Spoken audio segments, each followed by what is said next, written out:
नमस्कार दोस्तों, आप सभी का स्वागत है हमारे चैनल काल चक्र पर। तो दोस्तों, आपको धार्मिक ग्रंथ महाभारत से जुड़ी अलग अलग कई कहानियों के बारे में मालूम होगा, लेकिन इनमें कई ऐसी भी कहानियां हैं जिनके बारे में आप शायद ही जानते हो। तो दोस्तों, आज धार्मिक ग्रंथ महाभारत से संबंधित ऐसी ही 9 अनसुनी कहानियों के बारे में हम जानेंगे। तो जल्द ही शुरू करते हैं। पहली कहानी। जब कौरवों की सेना पांडवों से युद्ध हार रही थी, तब दुर्योधन भीष्म पितामह के पास गया और उन्हें कहने लगा कि आप अपनी पूरी शक्ति से ये युद्ध नहीं लड़ रहे। भीष्म पितामह को काफी गुस्सा आया और उन्होंने तुरंत 5 सोने के तीर लिए और कुछ मंत्र पढ़े। मंत्र पढ़ने के बाद उन्होंने दुर्योधन से कहा कि कल इन 5 तीरों से वे पांडवों को मार देंगे। मगर दुर्योधन को भीष्म पितामह के ऊपर विश्वास नहीं हुआ और उसने तीर ले लिए और कहा कि कल सुबह वे इन तीरों को वापस करेगा। इन तीरों के पीछे की कहानी भी बहुत मज़ेदार है। भगवान कृष्ण को जब तीरों के बारे में पता चला तो उन्होंने अर्जुन को बुलाया और कहा कि तुम दुर्योधन के पास जाओ और 5 तीर मांग लो।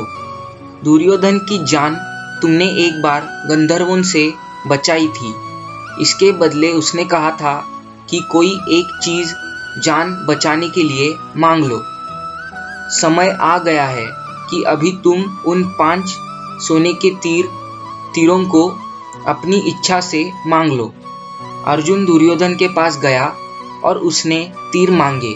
क्षत्रिय होने के नाते दुर्योधन ने अपने वचन को पूरा किया और तीर अर्जुन को दे दिए।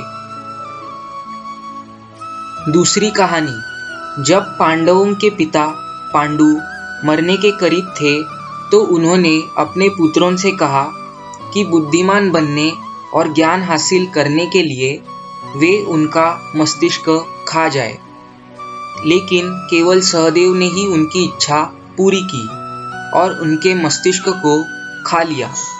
पहली बार खाने पर उसे दुनिया में हो चुकी चीज़ों के बारे में जानकारी मिली। दूसरी बार खाने पर उसने वर्तमान में घट रही चीज़ों के बारे में जाना और तीसरी बार खाने पर उसे भविष्य में क्या होने वाला है इसकी जानकारी मिली। तीसरी बात। अभिमन्यु की पत्नी वत्सला बलराम की बेटी थी। बलराम चाहते थे कि वत्सला की शादी दुर्योधन के बेटे लक्ष्मण से हो। वत्सला और अभिमन्यु एक दूसरे से प्यार करते थे। अभिमन्यु ने वत्सला को पाने के लिए घटोत्कच की मदद ली। घटोत्कच ने लक्ष्मण को इतना डराया कि उसने कसम खा ली कि वह पूरी जिंदगी शादी नहीं करेगा। चौथी कहानी। अर्जुन के बेटे इरावन ने अपने पिता की जीत के लिए खुद की बलि दी थी। बलि देने से पहले उसकी अंतिम इच्छा यह थी कि वे मरने से पहले शादी कर ले।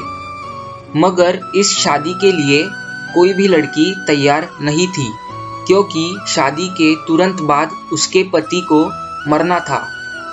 इस स्थिति में भगवान कृष्ण ने मोहिनी का रूप लिया और इरावन से न केवल शादी की, बल्कि एक पत्नी की तरह उसे विदा करते हुए रोए भी। पांचवी कहानी।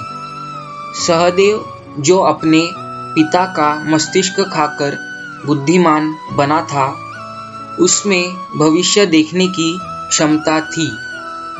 इसलिए दुर्योधन उसके पास गया और युद्ध शुरू करने से पहले उससे सही मुहूर्त के बारे में पूछा।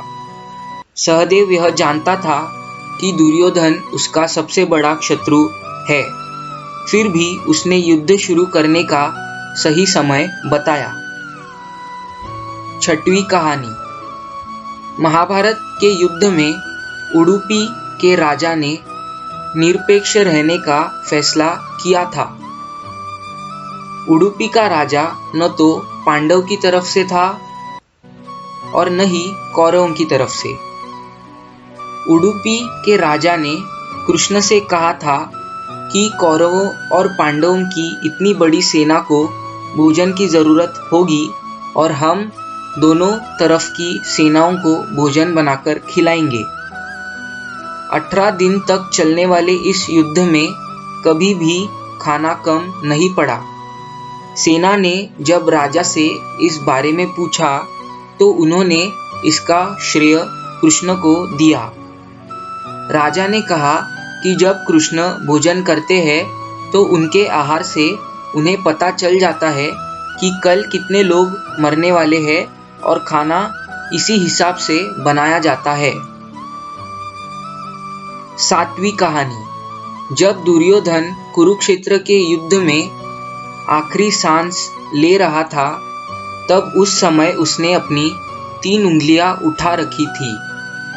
भगवान कृष्ण उसके पास गए और समझ गए कि दुर्योधन कहना चाहता है कि अगर वे सिर्फ 3 गलतियां युद्ध में ना करता तो युद्ध शायद जीत जाता। मगर कृष्ण ने दुर्योधन को कहा कि अगर तुम कुछ भी कर लेते तब भी हार जाते। ऐसा सुनने के बाद दुर्योधन ने अपनी उंगली नीचे कर ली। 8वीं कहानी। कर्ण और दुर्योधन की दोस्ती के किस्से तो काफी मशहूर है। कर्ण और दुर्योधन की पत्नी दोनों एक बार शतरंज खेल रहे थे। इस खेल में कर्ण जीत रहा था। तभी भानुमति ने दुर्योधन को आते देखा और खड़े होने की कोशिश की। दुर्योधन के आने के बारे में कर्ण को पता नहीं था, इसीलिए जैसे ही भानुमति ने उठने की कोशिश की, कर्ण ने उसे पकड़ना चाहा।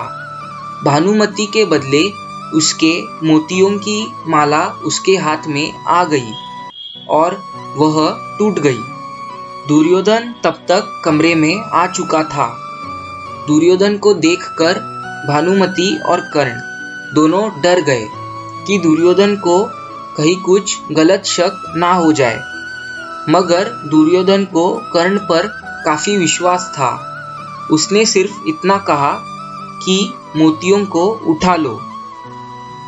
इससे हमें देखने मिलता है कि कर्ण और दुर्योधन दोनों का आपस में कितना विश्वास था और कितनी गहरी दोस्ती थी।